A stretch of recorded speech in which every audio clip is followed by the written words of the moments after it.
Though some may question the need to write letters nowadays, to use the telephone, fax, and email is not necessarily as effective, nor is it as lasting as a letter. Phone calls may, on the face of it, be quick and easy, but who has not been kept on hold for extended periods listening to a maddening teeny tune until they can stand it no longer and ring off in disgust? Neither a phone call nor an email message provides the formal documentation you may need to substantiate facts or follow something up at a later date. And in other situations, such as thanking someone of offering your sympathy, there really is no substitute for a note or letter written in your own hand. So, most of us will need to write letters at some time, whether we are making a complaint, writing to our bank, or building society, accepting or rejecting a job offer, or offering condolences. Writing a letter allows you to consider carefully what you want to say, to express your feeling, to put things in a logical order, to revise and fine tune, and so produce an impressive and effective result. The aim of this section is to set you firmly on the path of being a confident letter writer. First, there is a brief history of letter writing, then some guidance of the tools and equipment you may need, followed by some advice on presentation and layout, and pointers on how to make best use of the new technologies of word processing, emailing, and text messaging. Alright, I will continue. Wait, I will continue. Alright. By the second part of the 20th century, most households in Britain had a telephone. Those who did not have a telephone in the home usually had access to a public telephone.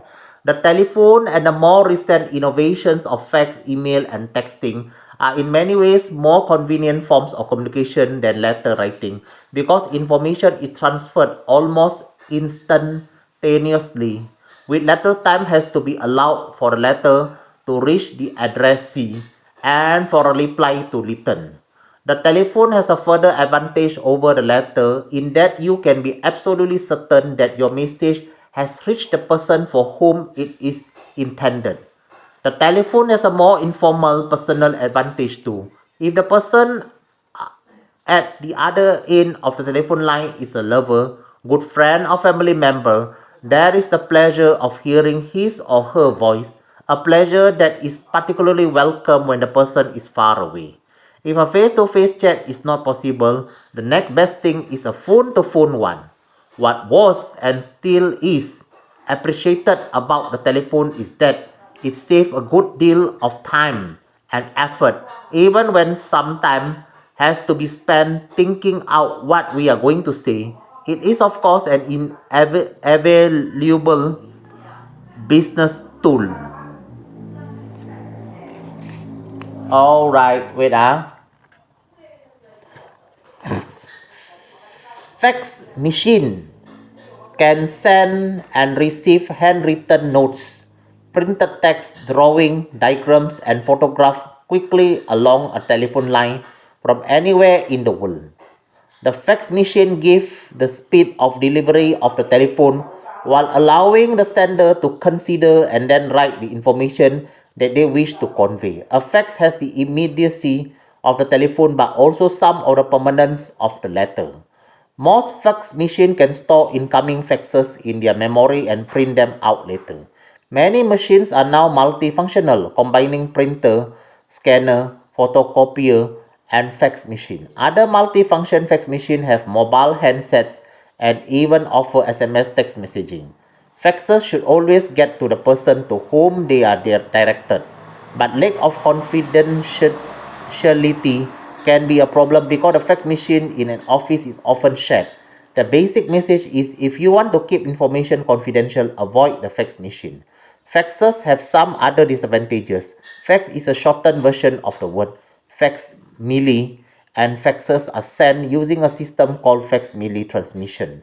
The document with the printed text or image to be faxed is scanned and converted into digital code by the fax machine at the sending end and then transmitted down a telephone line to the fax machine at the receiving end.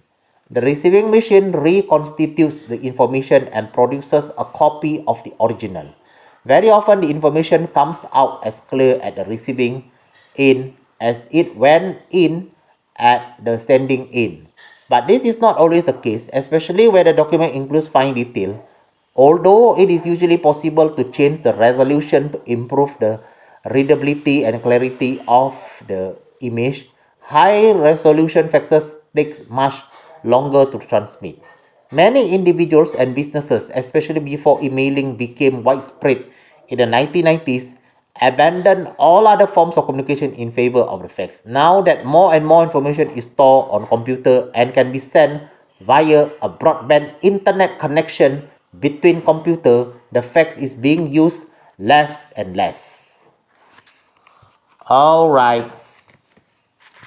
Now I would like to read about email.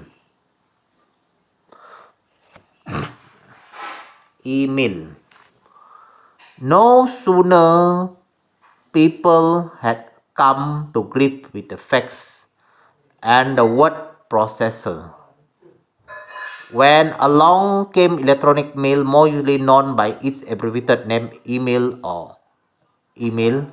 The advantages of email over fax and the traditional postal system or snail mail are its use, its cheapness and speed of transmission from one computer to another.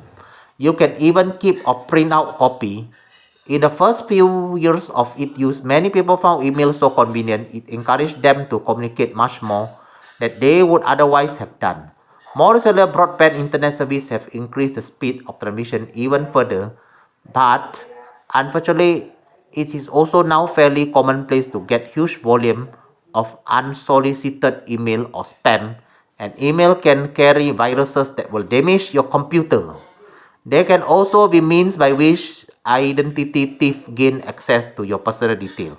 However, as long as you are aware of the precautions that are necessary to guard against this nuisance and criminal activity, by reviewing and updating your security system regularly, email is a great way to communicate. The business community has embraced email with enthusiasm because of its speed and convenience, because it made it possible to send any type of computer file over the internet, pictures, sounds, video clips, and text file. An email can be sent to 100, even 1,000, or email addresses simultaneously and very cheaply. Email addresses are made up of two parts.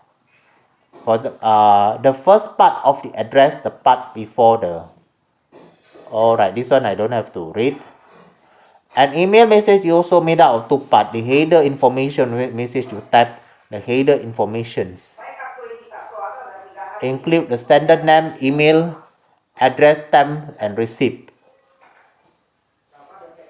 Although email is a fairly informal medium, there is a code of conduct, sometimes called netiquette, designed to ensure that users do not give offense. This is a bad form of shout by typing whole word in capital letter. Don't show anger to be intentionally rude in email.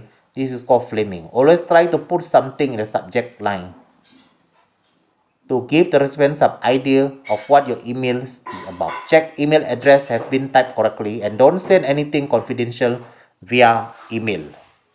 Alright.